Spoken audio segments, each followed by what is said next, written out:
외환 당국이 최근 환율 추이를 예의주시하고 있으며 필요시 대책을 강구하겠다고 밝혔습니다. 하지만 환율 급등세는 오래가지 않을 것으로 전망했습니다.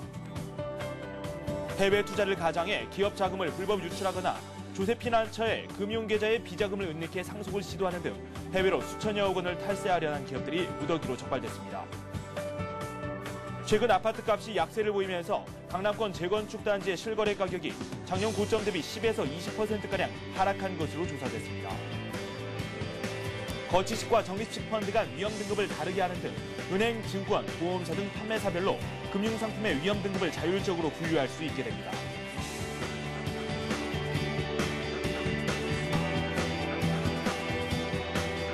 네, 라스 성공 전략 2부 시작하도록 하겠습니다. 1부에서 저희가 말씀드렸을 때에는 시장 상황이 좀 불안하다 이렇게 말씀을 드렸습니다. 여전히 불안합니다. 이 종료된 시점이긴 한데 그래도 낙폭을 많이 줄인 모습을 보여줬습니다. 코스피가 2.7% 하락한 채 마감됐습니다. 1560선에 걸치면서 마감이 됐고요. 코스닥은 449포인트로 마감이 됐습니다. 낙폭이 무려 5.5%였습니다. 오늘 외국인들이 많이 팔았었죠. 이 기관과 개인이 좀 시장을 주도하는 모습을 보여주긴 했지만 외국인들의 매물을 당해내지는 못하는 모습을 보여줬습니다. 개인이 후반부에 다시 매도로 전환이 됐네요. 지금 화면상으로 제가 살펴봤었는데 기관이 많이 매수를 했습니다. 5천억 원 넘는 매수세를 보여주기도 했습니다. 자세한 시황 한번 알아보도록 하죠. 김보람 캐스터와 함께하겠습니다. 네, 시황센터입니다. 5월 25일 화요일장이 마감했는데요. 코스피, 코스닥 양시장 모두 유럽발 악재에다가 북한 리스크까지 겹치면서 급락했습니다. 코스피는 44포인트, 2.9% 하락하면서 1560포인트에 마감했는데요. 오늘 출발은 1585포인트에 출발했다가 11시 구간에서 1550선까지 무너지면서 연중 최저점을 기록하기도 했습니다. 2시 구간대 연기금에서 1700억 원 정도의 매수세 유입되면서 그래도 낙폭은 조금씩 줄여줬는데요. 오늘 투자주체별 매매 동향도 한번 확인해 보겠습니다. 어제와 마찬가지로 외국인의 매도 물량 거세게 들어오면서 외국인 5,800억 원 정도 매도했습니다. 기관도 역시 개인도 200억 원 정도 매도했고요. 기관이 홀로 5,300억 원 정도 매수했습니다. 코스닥도 마찬가지로 오늘 급락했습니다. 오늘은 26포인트 내리면서 449포인트에서 마감을 했는데요. 오늘 출발 471포인트에 출발했습니다. 역시 12시 구간에는 440포인트까지 무너지는 모습도 보여줬는데요. 오늘 5% 하락하면서 449.96포인트에 마감했습니다. 투자 주체들의 움직임, 오늘 개인이 홀로 매수하고 있다가 다시 매도로 흐름 바꾼 상태인데요. 개인이 78억 원 정도 매도, 외국인 역시 196억 원 정도 매도했습니다. 반면에 기관이 97억 원 정도 매수 우위 차지했습니다. 이어서 외환시장도 한번 살펴보겠습니다. 스페인발 악재에다가 북한 리스크까지 겹치면서 상승 압력을 작용했는데요. 오늘은 36원 40전 오르면서 1250원 90전에 마감했습니다. 오늘 흐름도 한번 살펴보겠습니다. 출발은 1224원에 출발했는데요. 오후 들어서 정부에서 개입 의지를 밝히면서 2시부터 대책반이 논의에 들어갔지만 시장에는 큰 영향을 주지는 못한 것으로 풀이됩니다. 오늘 3% 오르면서 1250원 90전에 마감했습니다. 이어서 오늘 시가총액 상위 종목, 코스피 종목들은 어떻게 움직였는지 살펴보겠습니다. IT 종목 하락하면서 삼성전자 2% 내렸고요. 자동차주들 하락에 현대차 역시 2% 내렸습니다. 금융주들 약세 보이면서 신한지주도 3% 내렸고요. 삼성생명 오늘 4% 오늘도 급락하면서 10만 원대도 무너졌습니다. KB금융 역시 앞서 신한지주와 마찬가지로 5% 급락, LG전자도 2% 내렸습니다. 코스닥 시장도 한번 살펴보겠습니다. 역시나 너나 할 것 없이 모두 내리고 있는데요. 서울반도체가 3.4% 급락했고요. 셀트리온 역시 6.8% 내렸습니다. 소디프 신소재가 장 마감 들어서 상승폭 늘리면서 1%로 마감했고요. 동서가 3.2% 하락했습니다. 오늘 CJ홈쇼핑 3.4% 하락, 포스코 ICT 9% 급락했습니다. 태용 역시 6.6% 많이 내리는 모습이었습니다. 이어서 오늘 특징 테마 업종도 살펴봐야겠죠. 먼저 금융주들 유럽발 악재에 따라서 오늘 일제히 내리는 모습이었는데요. 은행주, 증권주들 먼저 살펴보겠습니다. 신한지주가 3.3% 내렸고요. KB금융이 5%, 우리금융 역시 5% 급락했습니다. 증권주 가운데는 삼성증권이 2.5%, 대우증권이 3% 내리면서 52주 신저가를 다시 쓰기도 했습니다. 이어서 보험주들도 한번 살펴보겠습니다. 삼성생명을 중심으로 일제히 하락하는 모습이었는데요. 삼성생명이 4%, 삼성화재가 3% 내렸습니다. 대한생명이 8% 내리는 가운데 LYG 손해보험만이 장 마감 들어서 강보합으로 유지하면서 끝났습니다. 이어서 오늘 자동차주들도 외국인 매도에 하락하는 모습이었는데요. 현대차가 2%, 기아차가 3% 내렸고요. 쌍용차가 4% 내리는 가운데 자동차 부품주인 만도만이 4.6% 강한 모습 보여줬습니다. 이어서 오늘 여행 항공주들 환율 급등에 따라서 하락하는 모습이었는데요. 유로화 약세에 따라서 수혜가 예상됨에도 불구하고 주가가 많이 내렸습니다. 대한항공이 약보합에 마감했고요. 아시아나항공이 9.8% 급락했습니다. 여행주 중에서는 롯데관광개발이 12% 급락하는 모습이었습니다. 이어서 오늘 백신주들도 한번 살펴봐야겠죠. 전라남도에서 조류 인플루엔자가 발생함에 따라서 백신주들 오늘 주가 올리고 있었는데요. 중앙백신이 10% 급등했습니다. CTC바이오가 3.8% 올랐고요. 차트상의 나머지 종목들 보합에서 강보합권 유지했습니다. 지금까지 마감 시황 전해드렸습니다. 네, 이어서 동양종군증권 원상필 연구원 연결해서 더욱 자세한 소식 알아보도록 하겠습니다. 안녕하십니까? 네, 안녕하십니까? 네, 오늘 좀 많이 하락했었죠. 코스피가 그래도 낙폭을 많이 줄였고 코스닥 역시 많이 줄였습니다. 오늘 시장 특징부터 정리해 주시죠. 네, 오늘 시장은 장중에 가히 패닉이라고 부를 만큼 순폭의 급락세를 기록했습니다. 크게 세 가지 악재가 작용했는데요. 유럽발 재정위기가 보다 확대될 가능성이 높다는 우려가 글로벌 증시를 억눌렀고요. 특히 대북 리스크 관련해서는 북한에서 전면전을 준비하고 있다는 루머가 돌면서 투자 심리가 급격히 위축되는 모습이었습니다. 특히 전체적인 지금 시장의 흐름 자체가 IT와 자동차 등 기존 주도주들이 오히려 강하게 조정받음에 따라서 향후 시장이 본격적인 조정 국면에 들어서는 것 아니냐 또는 추세 전환된 것 아니냐라는 그런 이제 우려들이 일시에 반영되면서 오늘 코스피 지수는 연중 최저치를 장중에 경신하는 그런 급락세를 보여주었습니다. 네, 연구원님, 그 이번 악재, 지정학적 악재가 과연 단기로 끝날까요? 아니면 뭐 장기적으로 좀 지속이 될까요? 그 부분이 상당히 궁금한데요. 예, 그렇습니다. 이제 과거 북한이 지금처럼 남북 간의 긴장 관계를 극도로 고조시켰던 경우들을 살펴보게 되면요. 이를테면 아웅산 테러나 또는 칼기 테러 폭파 그리고 연평 해전 등의 사례를 살펴보게 되면 사실상 증시에는 영향력이 매우 미미하거나 오히려 지수는 상승하는 그런 흐름을 보여주었습니다. 즉 정치적인 리스크와 경제적인 리스크 사이에는 분명한 가림막이 서 있었던 그런 모습이었는데요. 다만 이번 같은 경우에는 정부가 예외를 찾아보기 힘들 정도로 강경하게 대응하고 있고요. 이에 대해서 북한도 상당히 신경질적인 반응을 내놓고 있다는 점에서 일단 당분간은 이러한 긴장관계가 극도로 고조될 가능성이 높다라고 보고 있습니다. 이에 따라서 북한이 일시적이나 또는 국지적으로나마 대북 또다시 도발을 시도하게 된다라고 하면 이는 전면전까지 비화될 수 있는 그런 우려로 확대될 수 있기 때문에 일단 북한 관련 리스크는 당분간 증시의 하락 압력으로 작용할 가능성을 열어둘 필요가 있다라고 보고 있습니다.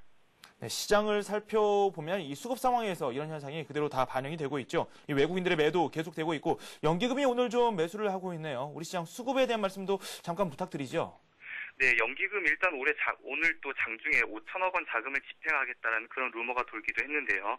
과거 이제 연기금의 움직임을 살펴보게 되면 지수가 급락할 때마다 대규모 자금을 투입해서 지수의 저점을 형성해주는 그런 흐름이었습니다. 오늘도 같은 패턴을 보여주었는데요. 현재 연기금의 주식 보유 비중이 올해 연중 목표치를 크게 하회하고 있다는 점에서 연기금의 주식 매수는 꾸준히 진행될 가능성이 높다라고 보고 있습니다. 다만 연기금 같은 경우에는 그 자금의 성격상 주가를 올려가면서 사지는 않고요. 바닥에서 매집하는 그런 패턴을 보여주기 때문에 지수의 저점을 방어하는 데는 도움이 되겠지만 지수가 회복되는데 그리고 그 탄력 강도를 더하는 데는 크게 도움이 되지 않을 것으로 보고 있고요. 일단 저점에서 주식을 매수하면서 지수의 추가적인 낙폭을 방어해 주는데 연기금의 역할이 있다라고 하겠습니다. 네, 일단 국내 리스크는 오늘 우리 증시에 미치는 영향 그다지 해외 변수에 비해서는 좀 미미했다라는 이야기가 나오고 있죠. 해외 변수들 오늘 밤 어떤 것들을 살펴볼까요? 네, 일단 오늘 미국 같은 경우에는 케이스 슐러 3월 부동산 가격 지표가 발표되는데요. 정부의 세제 혜택이 지속됐다는 측면에서 양호한 반등 흐름을 이어갈 것으로 보고 있습니다. 다만 이제 전일 장중에 나타났던 것처럼 이러한 세제 혜택이 종료됐을 때 과연 미국 경제가 버틸 수 있을 것인가 이러한 부분들에 대해서는 시장이 끊임없이 의문을 제기하고 있는 상황이고요. 특히 이러한 지표들보다 과연 오늘 밤에 유럽 증시가 반등할 수 있을 것인가 이 부분이 보다 중요한 지표라고 볼 수 있습니다. 기술적으로 봤을 때 지금 미국 같은 경우에는 감매 조건에 들어가 있긴 하지만 여전히 하락 압력이 강화되고 있는 만큼 오늘 시장이 추가적으로 하락하게 된다고 하면 본격적인 하락 압력에 놓일 가능성도 있습니다. 따라서 오늘 밤 미증시의 반등이 무엇보다도 중요한 구간이다라고 판단하고 있습니다. 네, 유럽 증시 한번 저희가 잘 살펴봐야 될 텐데 그에 따른 투자 전략도 세워봐야 되겠죠? 내일 우리 시장 어떻게 시장 가져가는 게 좋을까요? 네, 지수가 일단 다행스럽게 장 막판에 반등에 성공하며 마감됐습니다. 1550포인트는 지난 9개월간 지속된 박스권 하단이라는 측면에서 일단 단기적으로 봤을 때 그리고 중기적인 지지선 역할을 할 것으로 기대되고 있는데요. 오늘 이러한 지지선을 장중에 확인하고 반등했다는 점을 고려해 볼 때 내일은 기술적 반등 성격의 추가적인 상승 흐름이 이어질 가능성이 높다라고 보고 있습니다. 따라서 1차적으로 봤을 때는 낙폭 가대 그리고 외국인들의 매도가 집중되면서 급락했던 금융과 증권 업종이 내일 하루만 놓고 보자라고 하면 가장 강한 시세를 보일 것으로 예상하고 있습니다. 네, 알겠습니다. 이렇게 해서 동양조금증권 투자전략팀의 원상필 연구원과 함께 오늘 시장에 대한 전략 그리고 또 내일 투자 전략까지 자세히 한번 짚어봤습니다. 정말 말씀 고맙습니다. 네, 감사합니다. 네, 잠시 후 뉴스가 이어집니다.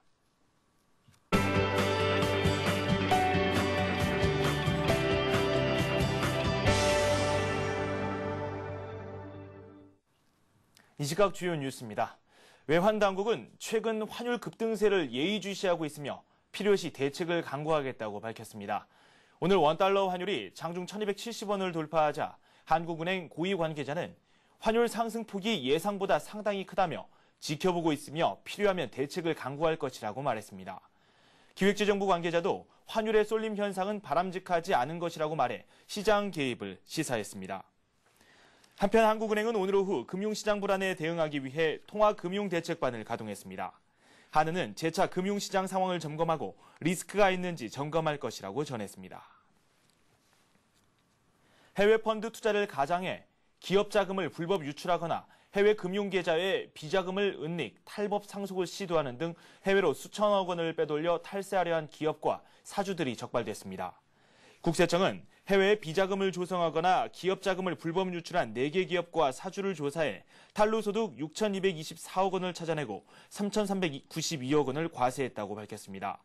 국세청은 이들의 탈세 혐의를 밝혀내기 위해 세무조사 사상 최초로 국제공조를 통해 탈세범의 해외 계좌까지 조사했습니다.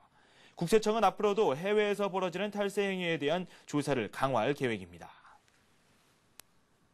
최근 아파트값이 약세를 보이면서 강남권 재건축 단지의 실거래 가격이 작년 고점 대비 10에서 20%가량 하락한 것으로 조사됐습니다. 특히 비강남권과 분당, 평촌 등 중소형 단지도 거래 침체의 한파를 견디지 못하고 10에서 20%가량 가격이 떨어지고 있습니다. 시세 하락 속에 아파트 미분양이 늘자 서울에서도 분양가를 할인하는 업체들이 늘고 있습니다. 현대차그룹 건설사인 현대엠코는 상도동 엠코타운 118제곱미터형의 분양가를 10억 4천만 원에서 1억 원가량 낮췄습니다. 강동구 고덕 1단지 아이파크를 분양하는 현대산업개발도 분양가를 10%가량 깎아주기로 했습니다. 거치식과 적립식 펀드 간 위험 등급을 다르게 하는 등 은행, 증권, 보험사 등 판매사별로 금융상품의 위험 등급을 자율적으로 분류할 수 있게 됩니다. 금융감독원과 금융투자협회에 따르면 현재 5등급으로 고정되어 있는 금융상품 위험등급 분류 기준이 판매사별로 다양화됩니다. 금투협은 앞으로 금융상품의 위험등급을 분류하는 원칙만 제시하고 판매사들이 세부 요소를 평가해 스스로 등급을 분류할 수 있도록 할 계획입니다. 판매사에 따라 위험등급이 3단계로 줄어들 수도 있고 7단계로 늘어날 수도 있는 것입니다. 최종안은 내달 발표될 예정이며 4분기부터는 시장에 적용될 가능성이 높습니다. 증권금융 뉴스입니다. KTB투자증권은 올해 연말 코스피 지수 목표치로 1950포인트를 제시했습니다. 또한 내년 상반기와 하반기에는 각각 2350과 2500포인트까지 상승할 수 있다고 밝혔습니다. KTB증권은 올해 괄목할 만한 기업이익 증가가 코스피 레벨을 한 단계 끌어올릴 것으로 내다봤습니다. KB금융지주는 오늘 7월 13일 오전 10시 국민은행 여의도 본점에서 차기 회장 선임을 위한 주주총회를 개최한다고 밝혔습니다. KB금융은 오늘 오전 명동 본사에서 임시 이사회를 열고 이사 선임을 위한 주총 소집을 결의했습니다. 한화손해보험은 중년 남성의 비뇨기성 질환 치료비와 성인병, 업무중 상해 등을 보장하는 헤라클레스 남성보험을 시판한다고 밝혔습니다. 이 상품은 중년 남성들이 겪는 질병이 비뇨생식기계 질환에 집중된다는 점을 착안해 관련 병원비 부담을 덜도록 설계됐습니다. 신한은행은 내일 한국프레스센터 국제회의장에서 거행되는 2010 한국사회공헌대상 시상식에서 4년 연속 종합대상을 받는다고 밝혔습니다. 신한은행은 국내 은행 최초로 2005년부터 사회책임 보고서를 발간하는 등 사회책임 경영을 선도해왔습니다.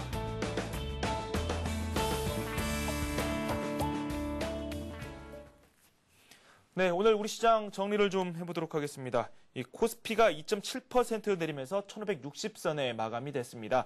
외국인들이 매물을 꽤 많이 내놨었죠. 6천억 원 가까운 매물을 현물시장에서 내놨습니다. 선물시장에서도 이에 못지않은 매물을 내놨었습니다. 이 3,800계약 가까이를 매물을 내놨고요. 프로그램에서는 이 소폭의 순매도가 나왔습니다.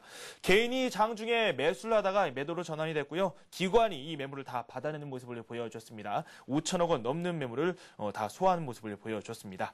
그 밖에 아시아 지역도 한번 살펴보도록 하겠습니다. 일본 증시가 좀 많이 떨어졌습니다. 우리 증시보다 깊이가 더 컸는데요. 3.14% 하락하면서 9,451선에서 마감이 됐습니다. 상해 종합지수도 살펴보도록 하겠습니다. 상해 종합지수 2.1% 내리면서 2,615포인트를 기록하고 있습니다. 장 종료까지 한번 잘 살펴봐야 되겠습니다. 네, 우리 시장 앞서 전문가들이 차분한 대응이 필요하다라는 이야기를 했습니다. 좀 손실이 있다고 해서 묻지마식 손절은 좀 지양해야 되지 않을까라는 생각이 듭니다. 이 깊이가 상당히 깊습니다. 조금 더 지켜보고 반등이 있을 때마다 조금씩 매도를 하면서 현금 비중을 늘려나가는 전략이 더 유효할 것으로 보이고요. 신규 매매에 있어서는 마찬가지로 분할 매수 전략이 더 좋지 않을까라는 생각이 듭니다. 내일 유럽 시장 오늘 밤에 또 어떤 모습을 보이는지 한번 잘 살펴보고 내일 매매에 좀 임해야 될 것 같습니다. 오늘 저희가 준비한 소식은 여기까지입니다. 저는 내일 이 시간에 다시 찾아뵙겠습니다. 여러분 고맙습니다.